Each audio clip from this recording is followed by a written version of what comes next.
Hello YouTube family, कैसे हैं आप सभी। मैं अच्छी हूँ, उम्मीद करती हूँ आप सब भी अच्छे होंगे। आज हम बनाने वाले हैं गोभी का अदौरी। अदौरी तो बहुत प्रकार के बनते हैं, लेकिन आज हम गोभी का अदौरी बनाने वाले हैं। तो आपको जितना क्वांटिटी में बनाना होगा ना, आप उतना गोभी ले लीजिएगा और फिर उसको इस प्रकार से हम काट लेंगे।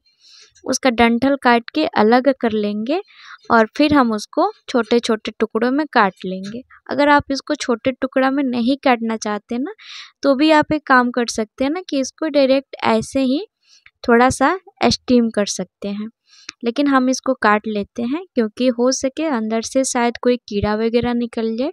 वैसे तो ये सीजन कीड़े का नहीं है, गर्मी में जो गोभी आती है उसमें कीड़े होते हैं, इसमें कीड़े नहीं होते हैं।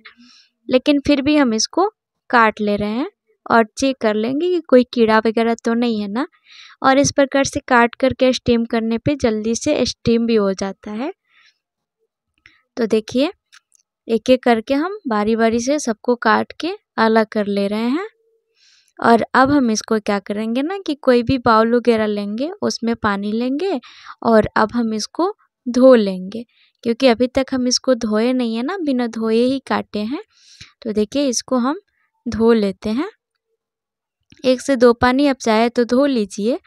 अगर 2 पानी नहीं भी धोते हैं, 1 पानी भी इसे धोएंगे ना तो भी काफ़ी होगा, क्योंकि इसको हम अभी थोड़ा स्टीम देंगे तो उससे भी काम चल जाएगा। तो देखिए, इस प्रकार से हम सारी गोभी को एक एक करके डालते जाएंगे और धो करके निकालते जाएंगे।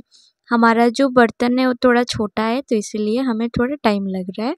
आप कोई बड़ा बर्तन लीजिएगा और एक ही बार में सारा डाल करके अच्छे से धो लीजिएगा।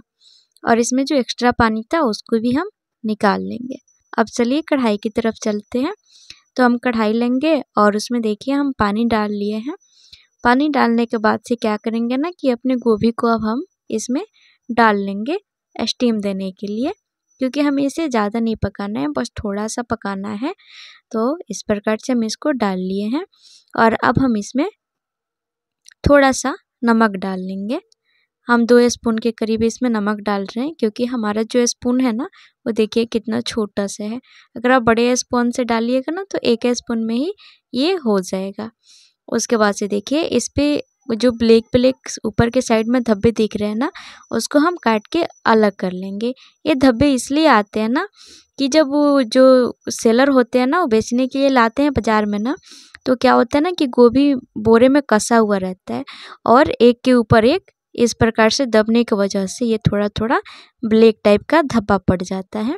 तो इसको हम काट के अलग कर लेंगे। इससे क्या होगा ना कि हमारा अदौरी एकदम वाइट वाइट भी बनेगा और ये देखने में भी अच्छे लगते हैं। तो देखिए, सारे को हमने काट करके इस प्रकार से अलग कर लिया है और अब हम इसको ढक करके पकाते हैं। देखिए, अभी इसमें थोड़ा थोड़ा उबाल आना स्टार्ट हो गया है। तो जब इस प्रकार से उबाल आने लगेगा ना, तो उसके 5 मिनट तक हम और पकाएंगे। टोटल मिलाकर कहे कि इसे हमें कितना पकाना है ना, तो इसको हमें 25% ही पकाना है। 100% में 25% पकाना है। और जब ये पक जाएगा तो उसके बाद से हम इसको निकाल लेंगे किसी दूसरे बर्तन में। देखिए, पूरा बिल्कुल भी नहीं पका है। इसको इस प्रकार से हम कितना इजीली पकड़ के निकाल ले रहे हैं। अगर ये पूरा पक गया रहता ना, तो फिर इस प्रकार से इसको हम पकड़ के निकालते ना, तो इसके ब्रांच टूटते, अलग होते। और हमें पूरा पकाना भी नहीं है। इस चीज़ को खास ध्यान रखना है कि हमें 25% ही इसको पकानी है। तो अब इस प्रकार से सारी गोभी हमारी निकल चुकी है। अच्छा, एक चीज़ अभी आप नोटिस कर पा रहे होंगे कि इसको स्टीम देने के बाद से इसका जो कलर है ये कितना वाइट वाइट और खिला खिला लग रहा है। इसके पहले ये थोड़ा धूसर टाइप का मतलब दिख रहा था। तो देखिए, अब हम क्या करेंगे ना कि पहले तो इसको हम जालीदार बर्तन में निकाल लें। तो इसका पानी तो ऑलरेडी निकल चुका है, लेकिन फिर भी इसको ना हम किसी कॉटन कपड़े पे इस प्रकार से रख कर देंगे, ताकि इसमें जो एक्स्ट्रा पानी होगा वो भी निकल जाएगा या फिर ये जल्दी सूख जाएगा। इसलिए इसको हम इस पे फैला के रख देंगे। लेकिन आप देखिए, इसमें बिल्कुल भी पानी नहीं है, क्योंकि जालीदार बर्तन में रखने से इसका पानी एक्स्ट्रा जो था वो निकल चुका था। और यदि गोभी में थोड़ा बहुत पानी रह भी जाता है ना, तो गोभी जैसे जैसे ठंडा होता जाता है वैसे वैसे उसमें जो पानी बचा हुआ रहता है वो वाष्प बन करके उड़ता जाता है। तो इस प्रकार से हमारा गोभी बिल्कुल सूख चुका था। तो अब हम क्या करेंगे ना कि देखिए कुछ मसाला लेंगे। तो यहाँ पे देखिए हमने थोड़ा सा जीरा लिया है, थोड़ा सा ये हमने सौंफ लिया है, और ये देखिए हमने 4 लौंग लिए और थोड़ा सा मेथी दाना लिया है, और ये हमने थोड़ा सा अजवाइन लिया है, और फिर यहाँ पे हमने थोड़ा सा ही येलो वाला सरसों लिया है। तो ये हमारे 6 इंग्रेडिएंट्स है, जिसको अभी हम क्या करेंगे ना कि देखिए इस प्रकार से कोई भी हम बर्तन लेंगे और उसमें सबको डाल करके हल्का हल्का हम भून लेंगे। भूनने से क्या होगा ना कि इसमें का जो कच्चापन होगा वो निकल जाएगा, और फिर ये थोड़ा कुरकुरा हो जाएगा, जिससे हमें इसको कूटने में आसान रहेगा, और इससे इसका टेस्ट भी उभर कर आता है और इसका लाइफ टाइम भी बढ़ जाता है। तो इतने सारे फायदे होती है। तो चलिए अब हम इसे गैस चूल्हे पे चढ़ा लेते हैं, और फिर इसको इस प्रकार से हम हिलाते हुए या फिर चलाते हुए पका लेंगे, ताकि हर साइड से ये प्रॉपर पक जाए। ऐसा ना हो कि एक साइड पके एक साइड कच्चे रह जाए। तो चलाते हुए हम पका लेंगे, और देखिए अभी ये पक चुका है, यानी कि भून चुका है। तो हमने गैस को ऑफ कर लिया है, और अब इस प्रकार का तो खन्नी लगभग हर किसी के घर में होता है। जैसे अदरक लहसुन को कूट कर हम पेस्ट बनाते हैं, तो उसी में इसको हम डाल लेंगे और फटाफट से कूट लेंगे, क्योंकि अभी ये गरम है ना, तो बहुत जल्दी कूट जाएगा। देखिए कितना गरम है। जब इसको कूट रहे हैं ना, तो आप नोटिस कर पा रहे होंगे इसमें हल्का हल्का धुआं जैसा उठ रहा है। तो देखिए अब हमारा जो मसाला था वो कूट करके रेडी हो गया है। तो अगला स्टेप पे हम चलते हैं।